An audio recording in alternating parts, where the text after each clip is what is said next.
Haleluya. Puji Tuhan, kita berjumpa kembali dalam kasih Tuhan Yesus Kristus. Apa kabar teman-teman? Kami berharap semua dalam keadaan baik-baik dan bisa menerima kasih karunia Tuhan. Dalam hidup ini yang terpenting adalah kasih Tuhan, kasih karunia Tuhan. Karena kasih Tuhan bisa membawa manusia kepada kehidupan kekal. Uang tidak bisa bawa kita masuk surga. Pendidikan yang tinggi tidak bisa bawa kita ke surga. Tapi kasih Tuhan bisa membawa kita ke surga. Karena hanya Tuhan yang tahu surga. Dan hanya Tuhan yang bisa bawa kita ke surga. Oleh sebab itu sekali lagi teman-teman, saya terus berdoa dengan sungguh-sungguh supaya kasih karunia Tuhan bisa menyentuh siapapun yang menyaksikan acara ini. Dan kami dengan sukacita terus hadir untuk bisa berbagi tentang kasih Tuhan, bagaimana orang-orang yang dulunya tidak mengenal Tuhan, bahkan sebagai antikris, artinya orang yang tidak percaya bahwa Tuhan Yesus itu adalah Tuhan, orang yang tidak percaya bahwa Alkitab itu adalah firman Tuhan. Nah, itulah yang kami terus hadirkan, karena kami merasa berhutang kepada Tuhan. Kalau kami tidak ceritakan, itu kami bersalah. Orang-orang yang mengalami kasih Tuhan itu harus wajib, karena itulah yang Tuhan sampaikan di dalam firman, supaya kita bisa menjadi alatnya Tuhan untuk keselamatan bagi orang banyak. Nah, pada kesempatan ini saya berada dengan seorang narasumber yang luar biasa. Kita akan bincang-bincang karena beliau tentunya bukan dari orang Kristen atau bukan orang yang percaya Tuhan Yesus. Dia dari seorang yang berbeda, dari seorang antikris. Nah, bagaimana beliau bisa menjadi percaya Tuhan Yesus? Itu yang akan beliau ceritakan kepada kita semua. Jangan kemana-mana, kita dengarkan kesaksian ini ya. Ya, shalom Pak Mahmud. Shalom Pak. Ya, apa kabar Pak?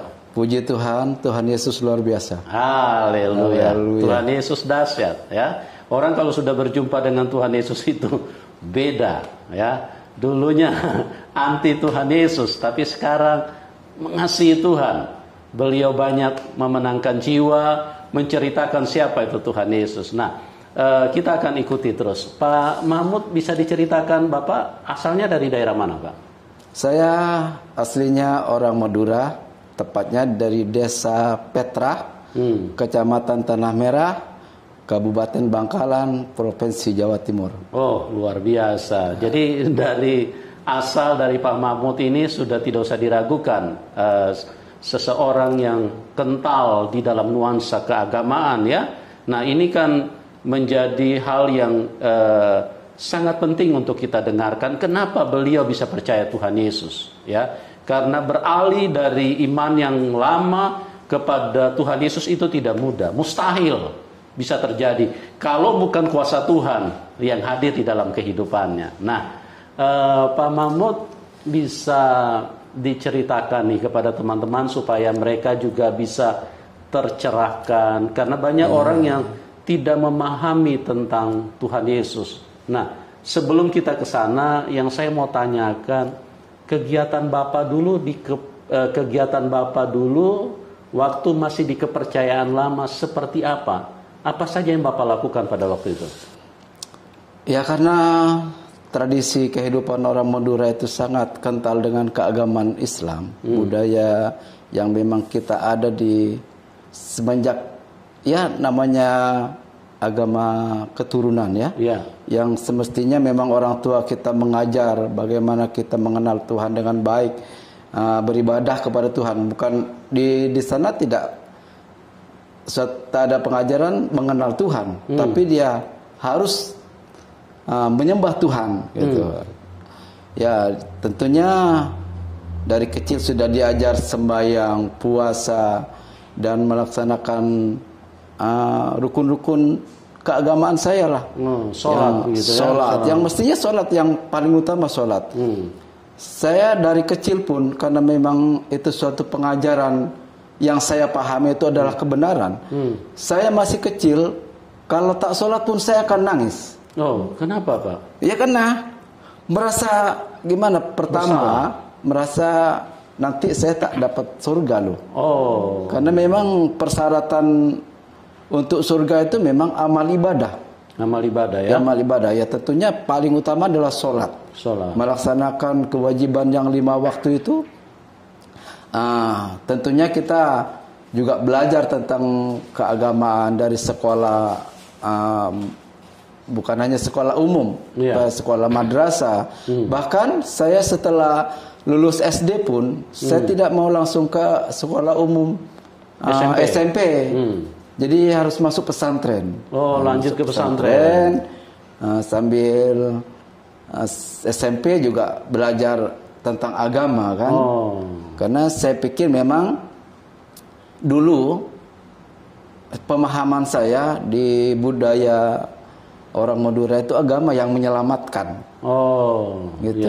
Kalau kita tak punya agama, kita tak akan bisa masuk surga. Kalau tak paham agama, kita tak akan masuk surga. Nah, berapa lama Bapak belajar di pesantren pada waktu itu? Lebih kurang saya belajar memang tak sampai tuntas karena mungkin keadaan, kondisi keberadaan kehidupan kami yang kurang seperti halnya orang lain, jadi tak sampai tuntas dengan membawa ijazah formal di pesantren. Cuma hanya sedapat pengetahuan tentang keagamaan, tentang kebenaran di ajaran Islam itu sendiri. Lebih kurang hanya 5 tahun saya di pesantren. Lumayan lama itu, Pak. Tapi itu kan istilahnya kelas-kelasnya masih kalau di kelas perguruan ya mungkin masih SMA lah. Kalau SMA, cuman. Karena kalau ibtidaiyah itu Pak, itu 6 tahun seperti SD. Gitu. Saya cuman sampai ke kelas 5. Itulah istilah kelas 5 SD ya. Teman sekelas ibtidaiyah belum SMP ya. Tapi ya itulah perjalanan hidup saya. Di lebih kurang tahun berapa itu ya saya keluar dari pesantren. Akhirnya karena keadaan kurang cukup dengan keadaan situasi keberadaan, saya harus merantau mencari pekerjaan. Awal mulanya saya coba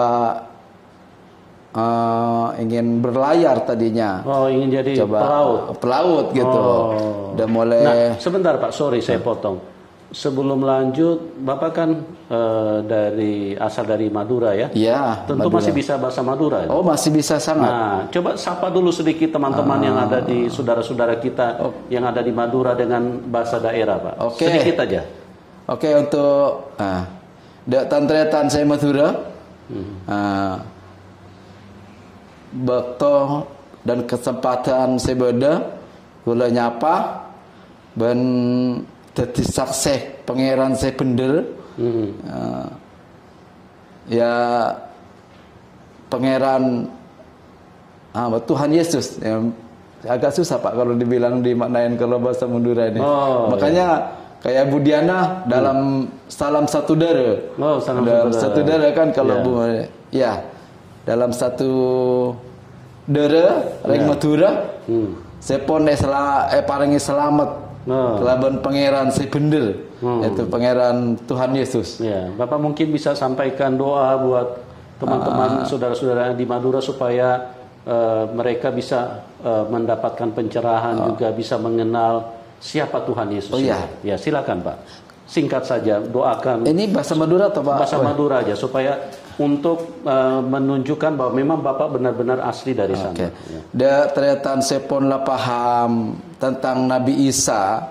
Saya pun pesan dalam Quran pada akhir zaman saya apareng keselamatan Nabi Isa alaihissalam manabi di Injil sang kuepon Tuhan Yesus Kristus. Mon dalam Quran Nabi Isa Al-Masih. Nabi Isa alaihissalam pada akhir zaman apareng keselamatan dak manusia ya pun Nabi Isa alaihissalam menabi di Kristen Yesus Kristus. Amin. Ya. Jadi itulah sapaan sedikit bahwa Bapak Mahmud memang asli dari Bangkalan, dari Madura ya. dan itu menjadi kerinduan dari beliau, dan itu disampaikan dalam bentuk doa supaya teman-teman, saudara-saudara kita yang belum paham siapa Tuhan Yesus itu atau siapa Nabi Isa itu, lewat doa yang disampaikan oleh Pak Mahmud, kiranya hal itu bisa menjadi berkat buat teman-teman yang ada di sana ya, buat saudara-saudara yang ada di sana. Oke, terima kasih Pak Mahmud. Nah, kita kembali kepada latar belakang Bapak. Nah, Bapak kan belajar di pesantren cukup lama, 5 tahun. Kira-kira doktrin-doktrin yang Bapak terima itu seperti apa, Pak? Pengajaran-pengajaran yang membuat Bapak makin kuat di dalam agama itu, apa yang kira-kira yang mengakar, yang membuat Bapak semakin kuat di dalam keagamaan pada waktu itu? Apa, Pak? Pengajaran yang memberikan kekuatan suatu keyakinan di Islam, Pak, itu adalah tauhid. Tauhid itu adalah suatu, kita harus bersaksi bahwa Tuhan itu tidak ada Tuhan yang lain selain Allah. Itu adalah tauhid. Itu doktrin yang paling utama. Doktrin yang paling utama adalah itu.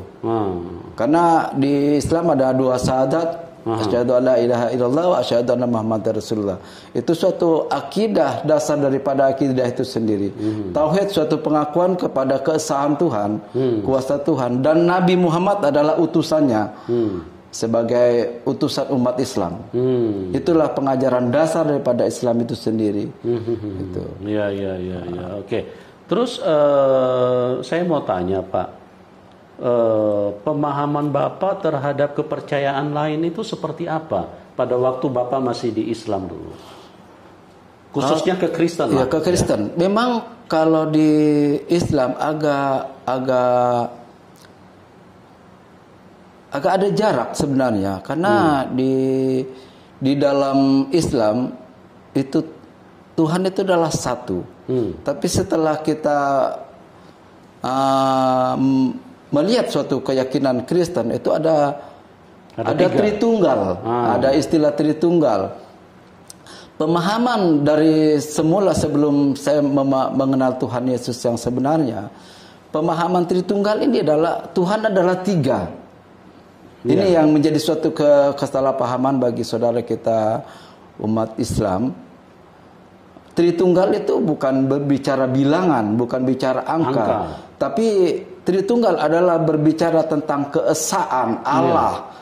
Bahwa itu walaupun disebut berapa, Allah itu adalah Esa. Amin. Itu. Cuman disitulah ada suatu kesalahpahaman tentang keesaan Allah. Yang tadinya saya sebelum tahu bahwa Tuhan itu ada 3. Sementara pengajaran dasar dari pengetahuan saya tentang Allah adalah 1, gitu. Ini yang jadi problem. Itu problem utama ya. Problem utama. Jadi sangat sulit kalau saya tuh untuk menerima suatu keyakinan Tuhan adalah 3, gitu loh. Itu problemnya. Nah, gitu. Dengan kenyataan seperti itu, bagaimana sikap Bapak terhadap orang Kristen khususnya agama lain? Apa Bapak menjaga jarak atau tidak suka, atau eksperimen pengalaman Bapak itu seperti apa dengan kalau misalnya berjumpa dengan orang Kristen, seperti apa Pak pada waktu itu? Ya gitu Pak, saya terus terang aja, bukan hal saya menyombongkan diri, tapi saya coba, kalau saya belajar tentang menyangkut akidah, keagamaan, saya kan harus konsisten, harus taat dengan ajaran agama saya sendiri. Saya dulu punya kawan orang-orang Kristen itu banyak di Jakarta, karena saya berpegang kepada suatu prinsip pengajaran Islam. Untuk mengucapkan selamat Natal saja saya tidak bisa. Karena memang tidak diajar untuk boleh menyampaikan selamat Natal kepada saudara kita orang Kristen, kawan kita orang Kristen, memang tak dibolehkan sebagian pemahaman. Jadi bukan hanya tidak diajarkan, tapi tidak diperbolehkan. Tidak diperbolehkan. Gitu. Boleh tahu alasannya apa Pak? Dari doktrin yang Bapak terima, kenapa tidak diperbolehkan? Memang tidak dijelaskan secara konkret, tapi memang seperti itu pengajaran, memang tak boleh. Gitu aja. Itu. Jadi makanya sampai sekarang istri saya tuh suka mengungkit-ungkit Pak tentang masa lalu. Dia saya pacaran 5 tahun dengan istri saya, 6 tahun.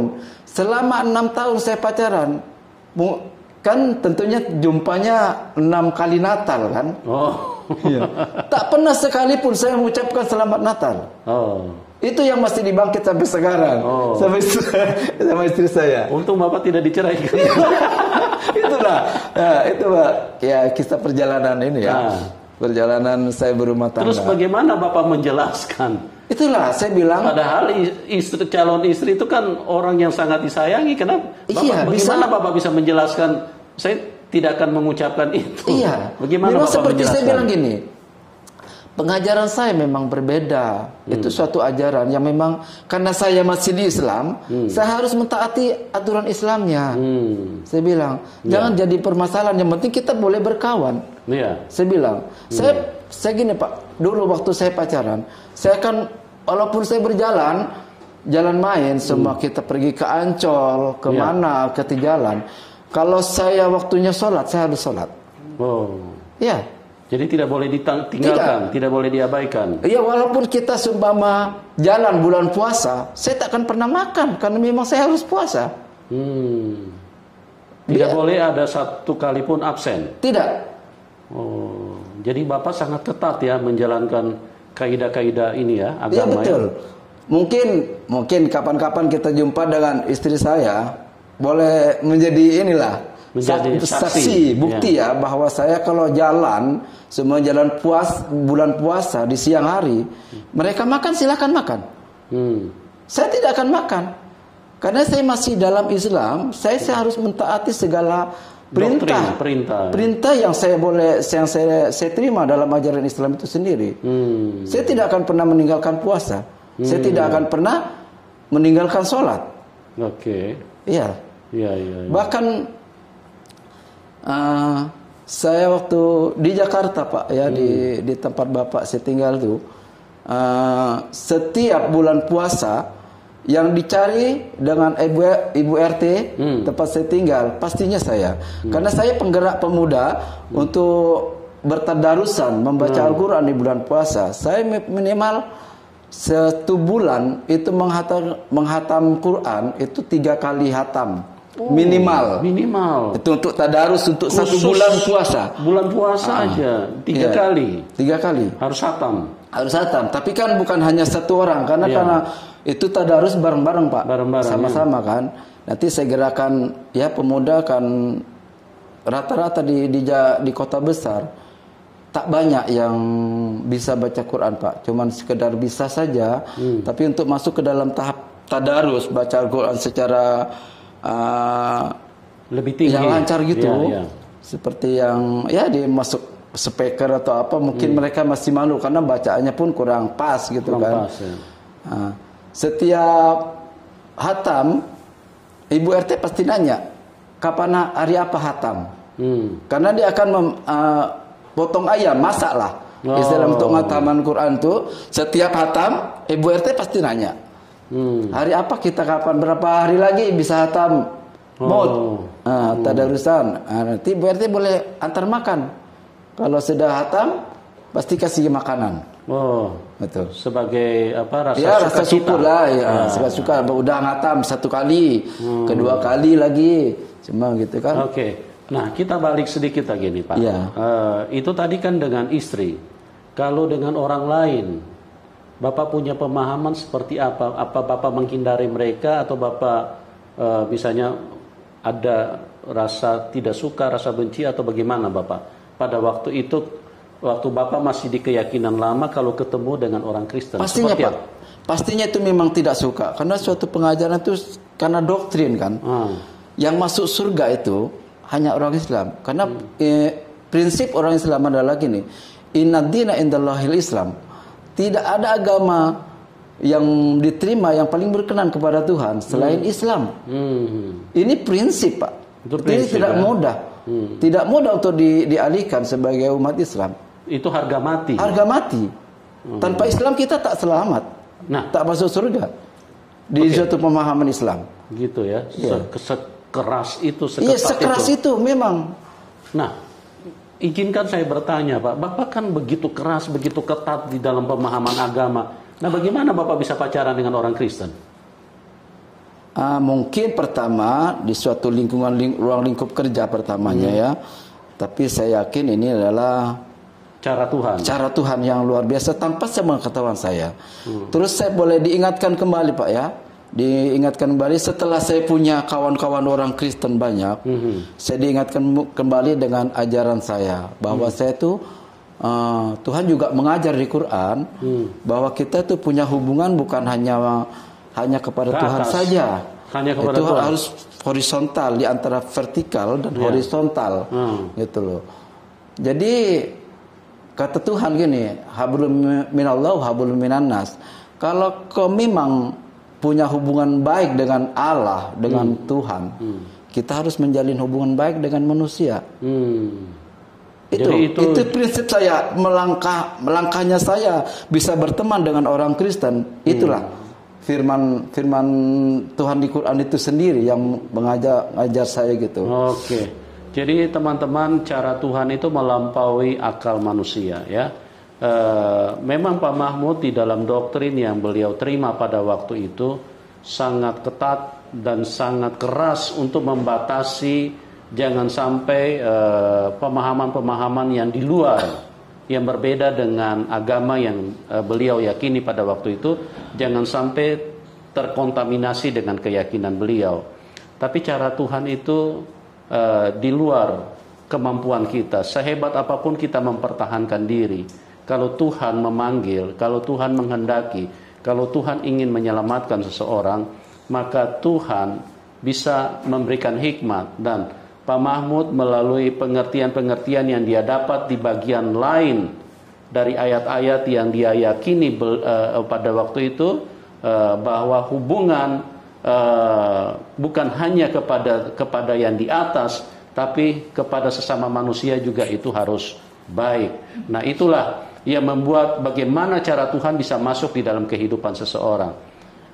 Ikuti terus supaya apa yang terjadi dengan seorang Bapak Mahmud itu bisa menjadi berkat bagi kita semua. Nah, oke Pak. Terus kemudian Bapak dengan segudang pertahanan, dengan segudang ilmu yang Bapak pelajari pada waktu di keyakinan lama.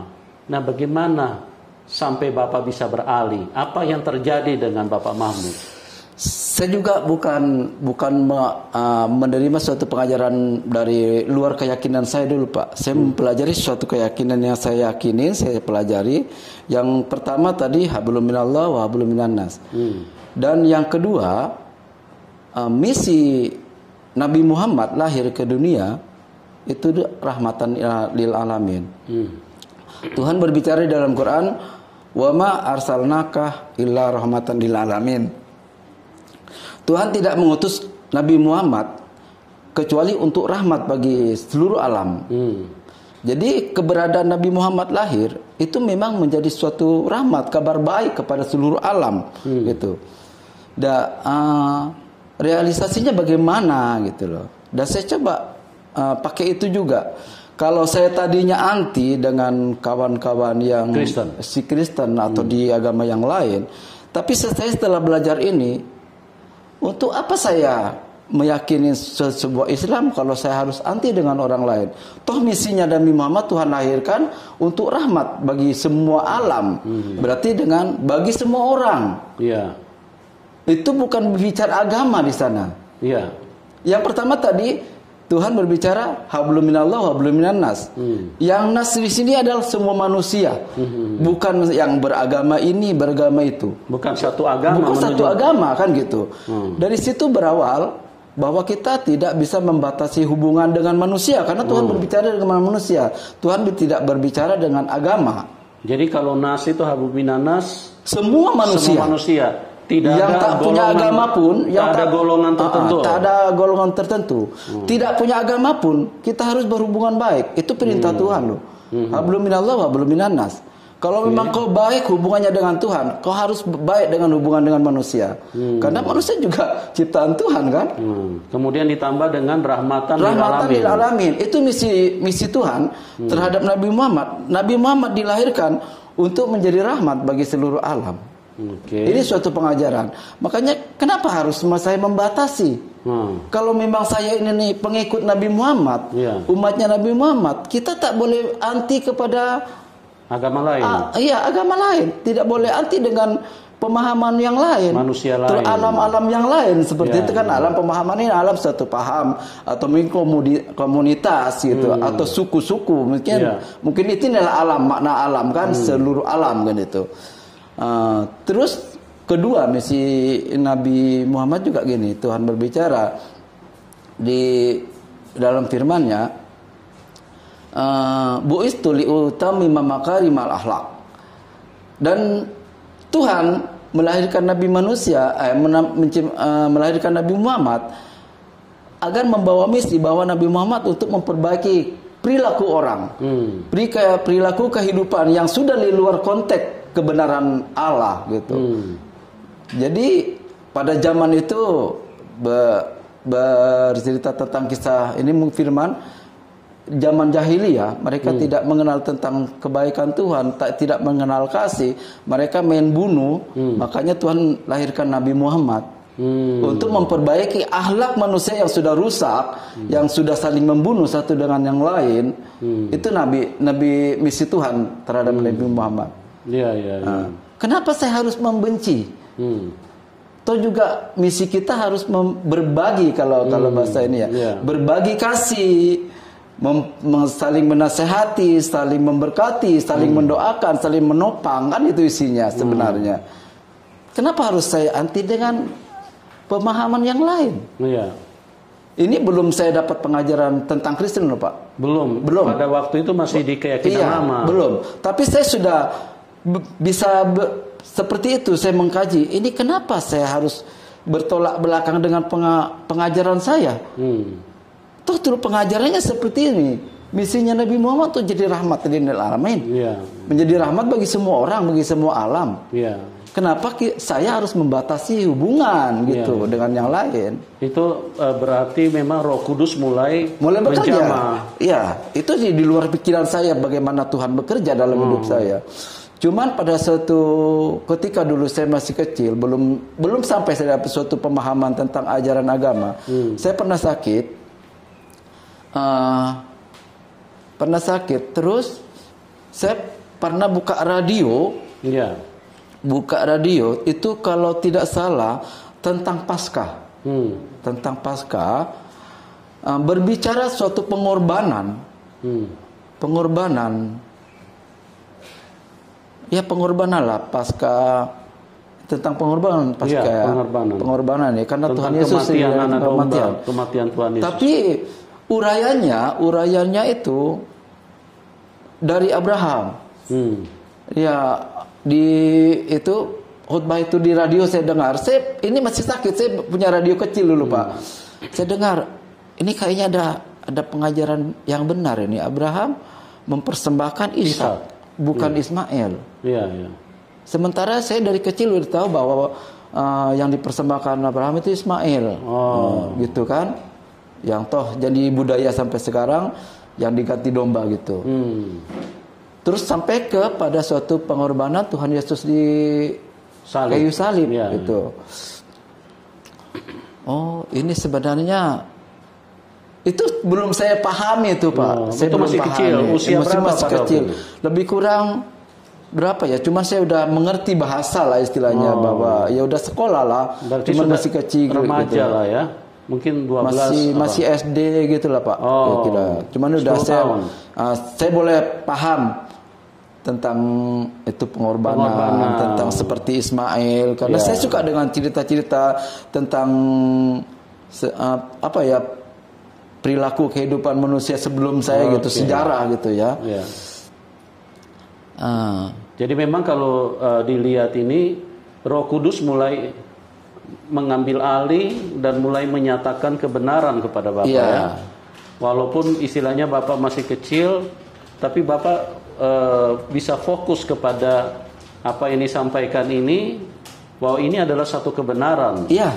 Ya. Saya sangat suka tentang kabar kebenaran dari suatu pengajaran tentang ilahi, tentang Tuhan. Iya. Ini saya kejar. Saya selalu penasaran bagaimana suatu pengajaran yang bisa menyelamatkan. Tujuan saya kan menyelamatkan. Iya, karena bisa masuk surga kan? Iya, surga. Iya. Karena tujuan itu sebenarnya surga. Gitu loh. Makanya saya selalu penasaran kalau ada suatu informasi pengajaran yang baru gitu ya, istilah informasi baru tentang suatu pengajaran. Bahkan setelah agak dewasa tahu studi banding, yaitu perbandingan tentang suatu pengajaran, semakin suka saya. Saya yang tadinya saya anti, saya malas ingin terus belajar. Saya ingin tahu terus tentang ini. Dan ya akhirnya saya tahu apa artinya hablum minallah wa hablum minannas. Dan saya akan semakin jelas setelah saya diselamatkan Tuhan, semakin jelas misi saya. Kalau saya tuh harus jadi rahmat. Kalau kata orang Kristen, saya harus jadi terang dan garam dunia, dan saya harus jadi berkat bagi semua orang. Semakin paham gitu, semakin mengerti. Tuhan sebenarnya punya rencana dalam hidup saya, Pak. Walaupun dulu saya dilahirkan secara Islam, saya tak pernah menyesal juga, karena memang pengajaran berawal dari sana. Saya mengenal Tuhan itu, rupanya Tuhan sudah bekerja buat saya tentang kebenaran firman Tuhan itu sendiri. Kita tidak bisa menolak juga ya. Tidak bisa. Kita tidak bisa menolak. Saya harus pilih orang tua yang mana? Tak bisa. Memang saya pun tetap bersyukur, walaupun sekarang saya belum bisa menyelamatkan banyak saudara sampai saat ini, tapi saya tidak akan berputus asa. Minimal saya akan berdoa bagi mereka. Pada suatu saat Tuhan akan memperkenalkan dirinya bahwa Dia Allah yang benar, Tuhan yang benar, yang layak disembah, yang memang bisa, yang sanggup menyelamatkan mereka. Karena memang Dia yang punya surga itu. Amen. Memang Dia jalan. Amin. Oke. Kita balik ke peralihan Bapak. Nah, apa yang menjadi fokus satu kekuatan yang bisa mengubahkan seorang Bapak Mahmud? Dari tadi kan Bapak ceritakan, Bapak mulai memperhatikan ayat-ayat yang tertulis di dalam agama Bapak yang lama kan? Terus kemudian kita itu kan istilahnya cara Roh Kudus. Nah, terus kemudian apa yang bisa menjadi satu kekuatan Bapak? Saya harus pindah. Saya harus percaya Tuhan Yesus, dan inilah yang bisa membawa saya ke surga. Bapak bagaimana bisa sampai ke situ? Yang saya pelajari di sini, saya temukan kasih. Ya, kasih sebagaimana saya harus jadi rahmat kepada semua alam. Kalau di sana saya tidak bisa menemukan. Saya tidak bisa merealisasikan gitu loh pengajaran ini. Karena saya ada batas-batas suatu pengajaran gitu loh. Tapi di dalam Kristen tidak ada batas. Kasih itu mengalir kepada semua orang. Kasih itu tidak terbatas dengan siapapun, dengan suku apapun. Makanya ini sebenarnya yang benar, sebenarnya pengajaran tentang rahmat tadi. Tentang hubungan Tuhan juga udah mengajar. Kenapa saya harus Tuhan batas? Allahmu dengan segenap hatimu, dan kasihilah sesamamu manusia seperti dirimu sendiri. Seperti itu. Memang kesulitan pertama saya untuk boleh menerima suatu keyakinan yang baru tentang Tritunggal. Tauhid itu ya. Itu sangat sulit untuk saya ini. Rupanya setelah saya masuk dalam suatu bimbingan tentang pengajaran itu sebelum baptis, saya harus terima firman kebenaran dulu, karena baptis persyaratannya harus kenal firman baru boleh dibaptis kan. Rupanya setelah dijelasin, itu bukan 3 Tritunggal, itu Esa. Itu Tritunggal itu adalah Esa. Ya fungsi, hanya fungsi saja. Gitu loh. Apalagi setelah kesini semakin memahami tentang keberadaan keesaan ilahi itu sendiri, Tuhan itu sendiri. Akhirnya saya harus turun seperti yang tadinya di Islam hanya suatu pengajaran, tapi sekarang harus dibuktikan saya bahwa itu saya menjadi rahmat. Iya, menjadi saya itu berkat. menjadi berkat. Saya menjadi terang, menjadi garam kata Tuhan. Bagi semua orang, bukan hanya bagi satu golongan atau bagi satu keyakinan. Bagi semua orang. Jadi lebih teraktualisasi dalam hidup ya. Harus dibuktikan gitu loh.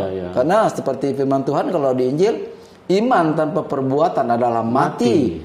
Saya tidak mau menjadi orang mati sementara saya masih hidup. Gitu loh. Apa gunanya kita mengerti tapi kita tidak berbuat? Iya. Karena terus pengajaran di Kristen juga kita harus berbuah. Berbuah-buah yang baik, berbuah-buah yang manis. Seperti pengajaran tentang buah, ada 2 buah di suatu pengajaran di dalam Kristen. Ada buah kasih, buah daging kan. Kasih ya sukacita, damai sejahtera, iman, iya kan? Buah-buah roh, buah-buah roh ya, persatuan, pengharapan, iman, damai sejahtera, kelembah lembutan, penguasaan diri. Kalau buah-buah daging, perseteruan, pertengkaran, dengki, iri hati, amarah. Itulah makanya puji Tuhan, saya sudah di sana bukan pengajarannya bukan tak benar di Islam, Pak. Pengajaran tentang benar. Yang sekarang jadi masalah keselamatan itu yang belum pasti. Nah, Bapak bisa ceritakan kepada teman-teman yang membuat Bapak bisa mengambil satu kesimpulan dan satu keputusan mau ikut Tuhan Yesus itu berdasarkan apa, Pak? Apakah mungkin ada ayat Alkitab yang Bapak pegang, atau ada satu pemahaman, atau ada satu penglihatan, atau ada satu apa yang terjadi di dalam Bapak sampai Bapak benar-benar saya memutuskan ikut Tuhan Yesus? Ya, saya memutuskan setelah saya mendengar firman. Ini belum paham dengan firman. Saya pernah mendengar firman Tuhan bahwa akulah jalan dan kebenaran dan hidup. Tidak ada seorang pun sampai kepada Bapa kalau tidak melalui aku. Amin.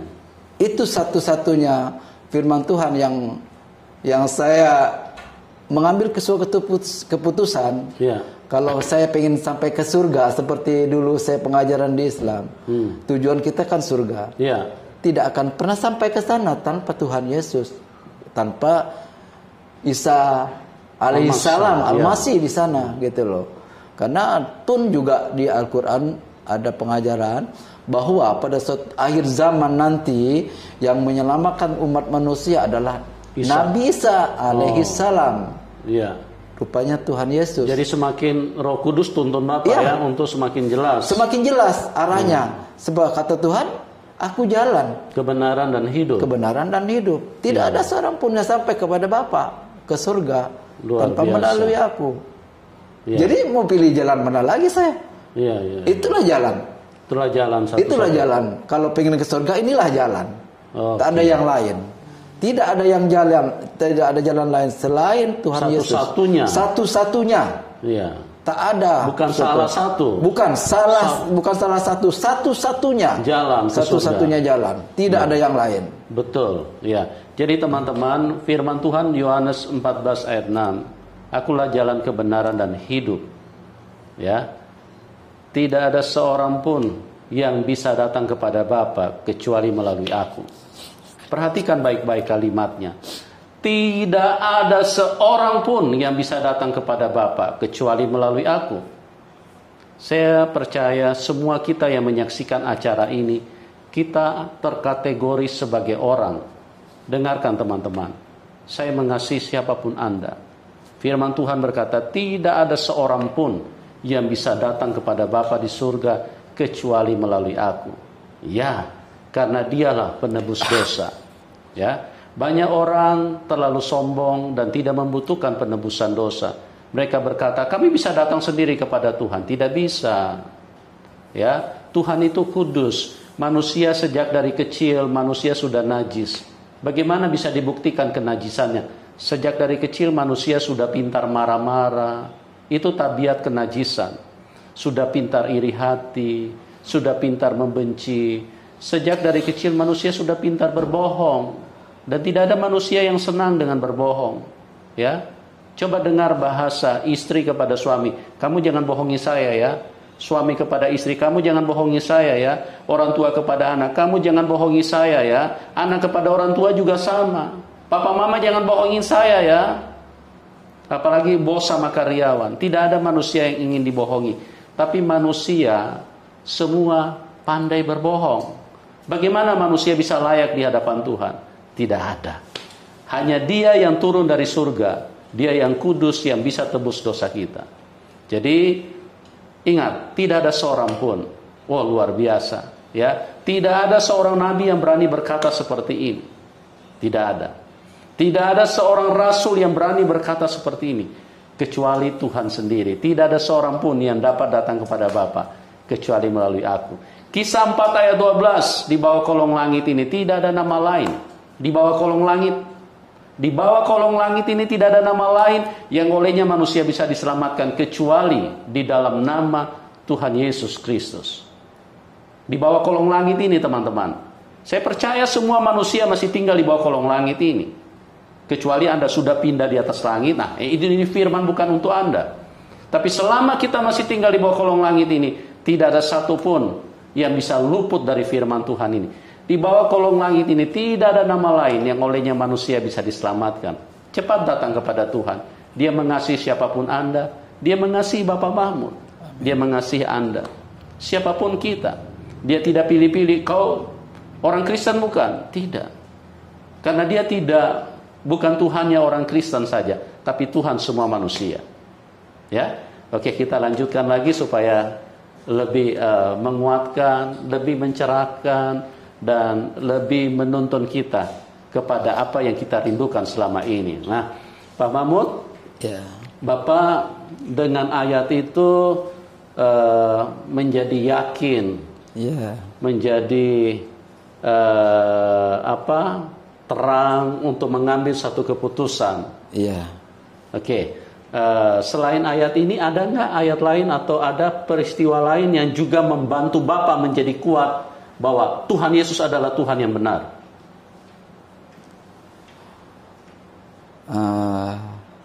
Saya yang menjadi kuat di dalam Kristen, mengenal kasihnya.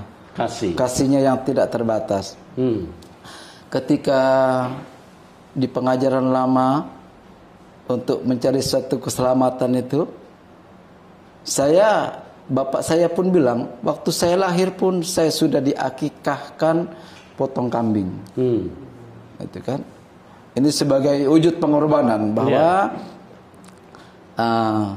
mungkin ya kalau kita pelajari sebagai korban ucapan syukur mungkin ya kalau pengajaran perjanjian lama kan, potong hewan kan, bahkan menjadi suatu tradisi pengajaran di Islam itu sendiri. Ada pengorbanan di hari raya Idul Adha itu diteruskan menjadi suatu tradisi sebagai wujud ucapan syukur pengorbanan kita kepada Tuhan. Dan di dalam suatu keyakinan baru, Tuhan sendiri sudah menjadi korban, penebus saya. Penebus saya. Dikorbankan, bukan hanya kambing. Dialah anak domba. Anak domba yang sudah menyelamatkan saya. Yang mampu menyelamatkan manusia. Darah Yesus satu-satunya yang sebagai penebus dosa. Makanya kenapa Abraham diperintahkan untuk menyembelih anaknya sendiri, Ishak, supaya memperkenalkan bahwa satu ketika Bapa di surga akan mengorbankan anaknya untuk keselamatan, bukan untuk makan-makan daging. Bukan. Iya. Untuk keselamatan. Itulah pemahaman awal dari saya bahwa Paskah berawal dari pengorbanan Abraham sampai suatu penyaliban Tuhan Yesus di Golgota. Ini yang membuat iman saya tak tertawarkan lagi bahwa itulah kebenaran. Iman yang tidak tergantikan. Tak ada lagi yang bisa menggantikan posisi seperti waktu bapak saya masih masih hidup. Dia pernah bilang, dia memang tak sebutkan saya bahwa saya itu udah Kristen, tapi dia berbicara, baliklah. Tuhan pasti mengampuni. Saya bilang, Pak, saya sudah selamat. Saya mau balik kemana? Saya sudah diselamatkan, Pak. Mungkin ini suatu pemahaman yang berbeda lah dengan Bapak. Mungkin maksud dari orang tua Bapak balik ke ini lagi ke agama yang suatu keyakinan yang lama gitu. Itu bahasanya seperti itu. Saya tidak membuang pemahaman yang lama. Saya itu yang saya pakai. Tapi ini Tuhan sudah ambil saya. Yang saya tadi semu, keselamatan itu semu, saya tak jelas. Saya sudah jelas, Pak. Saya sudah diselamatkan. Saya sudah selamat sekarang. Amin, haleluya. Nah, seperti itulah argumen saya. Cuman saya tak secara frontal tidak. Saya tidak pernah menyalahkan suatu ajaran saya yang lama kok. Memang itu dasarnya saya terima Tuhan Yesus. Amin. Jadi dengan kasih Kristus dengan kasih. Kasihnya yang tak terbatas itu, yang sudah sanggup mengorbankan dirinya untuk saya. Siapa saya? Siapa saya harus diselamatkan? Siapa saya coba? Betul. Itu kasih yang tak terbatas. Kasih yang tidak memandang siapapun. Amen. Tapi kasih yang sanggup mengalir kepada siapapun. Yang percaya akan diselamatkan. Amen. Jadi saya harap saudara dan kawan-kawan saya harus percaya. Amen. Tanpa percaya kita tidak mendapatkan bagian keselamatan. Itu. Kita tidak bisa pulang ke surga. Tidak bisa. Karena satu di bawah jalan, kolong langit ini hanya satu nama.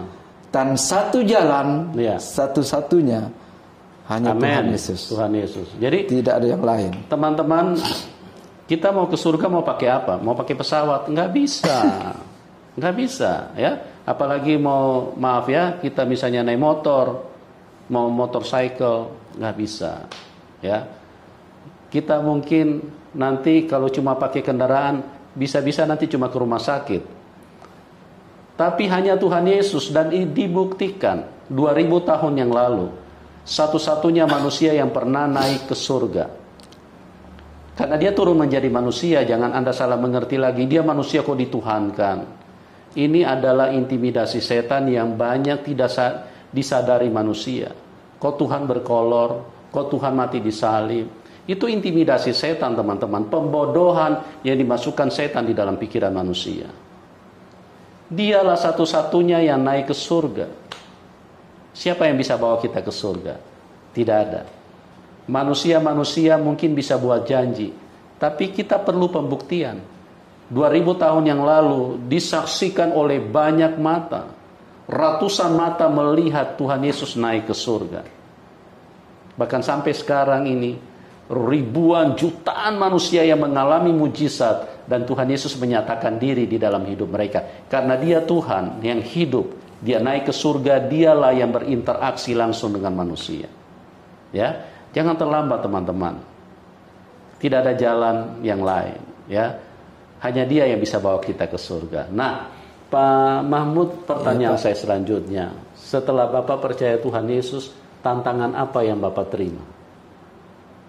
Ya, mungkin dibenci keluarga atau dibenci teman atau apa tantangan yang Bapak rasakan? Kan Tuhan Yesus punya firman itu harus tergenapi. Kamu kalau mau ikut aku, kamu harus pikul salib. Iya, pikul salib. Ya, betul. Nah, salib apa yang Bapak pikul setelah Bapak percaya Tuhan Yesus?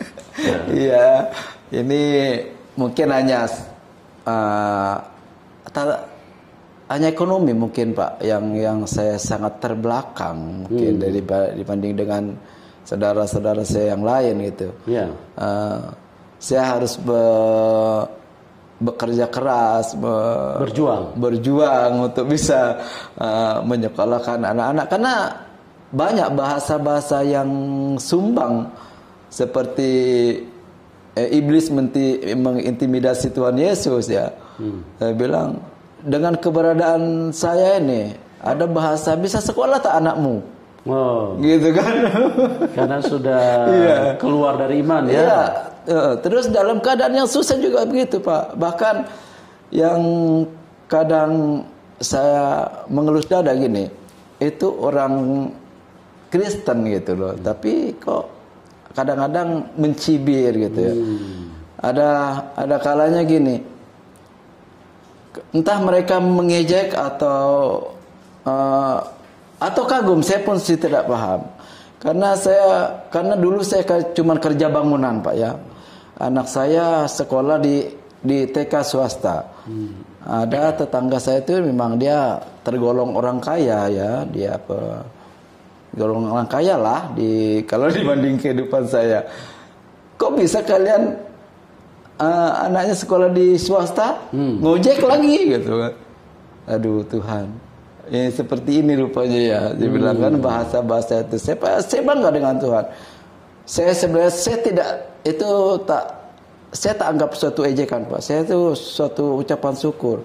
Mungkin orang ini kagum dengan Tuhan. Amin. Yang saya ikuti. Kenapa sampai bertanya gitu? Seorang kuli bangunan, bisa anaknya, TK swasta, saya pakai ojek. Luar biasa. Betul kan? Terus belum, yang seperti itulah. Makanya saya terus berjuang. Saya percaya Tuhan. Seperti apapun kehidupan saya akan mengikut Engkau dan saya sanggup. Tuhan memberikan kesanggupan. Anak saya akan sekolah. Kalau orang menyepelekan saya tuh anaknya tak bisa sekolah, walaupun hanya sebatas SMA, puji Tuhan, anak kami lulus SMA. Iya. Dan tentang berkawanan ya, karena mungkin saya sudah lain suatu keyakinan. Tapi saya memang tak frontal, Pak. Yang namanya berkawan ini saya tidak menyerang seperti orang ini. Saya belajar iman itu memang yang benar gitu. Saya tidak menyalahkan ajaran saya yang lama, tidak. Karena seperti saya ulangin lagi, saya berawal dari pengajaran saya loh. Saya kenal Tuhan Yesus. Iya. Rahmatan lil alamin. Iya, rahmatan lil alamin. Itu kasih loh. Iya. Di situ ada kasih. Cuman karena ada suatu pemahaman dari sebuah tokoh-tokoh agama itu sendiri yang jadi ada batas-batas tertentu, kasihnya hanya terbatas kepada si A, si B, kan gitu. Tapi di dalam Yesus tidak ada batas. Iya. Itulah rahmatan lil alamin. Itulah rahmatan lil alamin. Jadi saya harus ke sini kalau menjadi rahmat. Harus di sini saya kalau menjadi berkat. Amen. Karena di sini saya tidak ada batas. Saya di sini punya saudara Bang Aming, suku Cina kalau kata ini kan. Saya sekarang punya bantu orang Flores. Tanpa harus membatas suku dan suatu bangsa. Apalagi seperti kata Tuhan, tujuan Tuhan, jadikan semua bangsa di bumi murid-muridku. Ini suatu kebanggaan bagi saya, Pak. Saya tidak hanya hidup di dalam satu suku, itu satu kebanggaan bagi saya. Karena saya lihat firman Tuhan luar biasa. Amen. Tanpa saya pahami Tuhan lakukan dalam hidup saya. Amen. Saya dikasih mantu orang Flores, istri saya orang Batak. Di sini saya kawan-kawan saya orang asli orang Cina, orang Melayu dengan Pak Haji. Bos saya di sini Pak Haji, Pak. Cuman saya bilang kalau saya keluar tempat kerja atau belanja agak jauh, saya bilang kalau saya waktunya sholat, saya ingatkan bos, cari masjid bos, berhenti sholat dulu. Saya terus terang aja sama bos saya sini. Sembayang dulu bos, singgah di masjid. Saya biar tak apa saya tunggu. Iya, dia ambil singgah ke masjid, saya tunggu. Gitu. Karena itu wujud daripada kasih itu. Saya membuktikan bahwa saya itu dapat pengajaran tentang kasih gitu loh. Yang real yang real gitu loh. Tanpa batas dengan siapapun. Gitu loh. Yang saya bisa bagi, saya bagi. Gitu loh. Jadi luar biasa teman-teman. Pak Mahmud setelah percaya Tuhan Yesus mengalami perubahan yang luar biasa. Salah satunya tidak tersinggung kalau istilahnya direndahkan. Anakmu mau bisa sekolah? Dia tidak tersinggung. Tapi segala sesuatu yang terjadi itu dianggap sebagai berkat. Artinya itu mendorong Pak Mahmud untuk bekerja lebih baik, bekerja lebih sungguh-sungguh, terus lebih mengasihi siapapun. Jadi itu ciri-ciri orang yang ketemu dengan Tuhan Yesus. Karena Tuhan Yesus itu punya pengajaran berbeda. Tuhan Yesus bilang kalau kamu ditampar pipi kanan, kasih juga pipi kiri. Mana ada manusia yang bisa mengajar begini. Tidak ada rasul yang bisa mengajar begini, nabi tidak ada, ya. Hanya dia yang turun dari surga. Kalau manusia punya pengajaran, jangankan kamu ditampar pipi kanan, ya orang muka asam saja kalau perlu dilabrak dia, ya. Kalau orang tampar pipi kanan, kalau perlu kepalanya dihancurin. Itu kalau manusia. Tidak ada manusia yang bisa mengajarkan begini, teman-teman. Jadi marilah kita cerdas, marilah kita diterangi hati dan pikiran kita untuk kita bisa mengenal Tuhan yang benar, yang mengasihi kita, yang bisa bawa kita ke surga. Nah, pertanyaan saya di bagian terakhir, Pak. Iya. Bapak kan ikut Tuhan Yesus kan perlu pembuktian. Iya. Bahwa Tuhan Yesus itu memang benar-benar Tuhan. Iya. Nah, tolong diceritakan satu atau dua. Satu juga boleh. Mujizat-mujizat yang pernah terjadi di dalam hidup Bapak sehingga membuat Bapak menjadi begitu yakin bahwa ini Tuhan yang benar karena dia bisa buat mujizat di dalam hidup saya. Ya. Karena kita percaya Tuhan Yesus kan bukan percaya berdasarkan kata orang, tapi kita harus buktikan sendiri apa yang terjadi di dalam hidup kita. Nah, Bapak tolong ceritakan satu saja mujizat apa yang Bapak pernah alami sehingga Bapak menjadi begitu yakin bahwa Tuhan Yesus adalah satu-satunya Tuhan. Oke. Ya. Puji nama Tuhan. Waktu kesempatan ini saya menyaksikan bagaimana Tuhan bekerja dalam kehidupan saya. Mungkin secara fisik mujizat itu tidak seperti Musa, bagaimana Musa membelah laut, gitu kan? Tapi suatu kenyataan hidup dalam diri saya.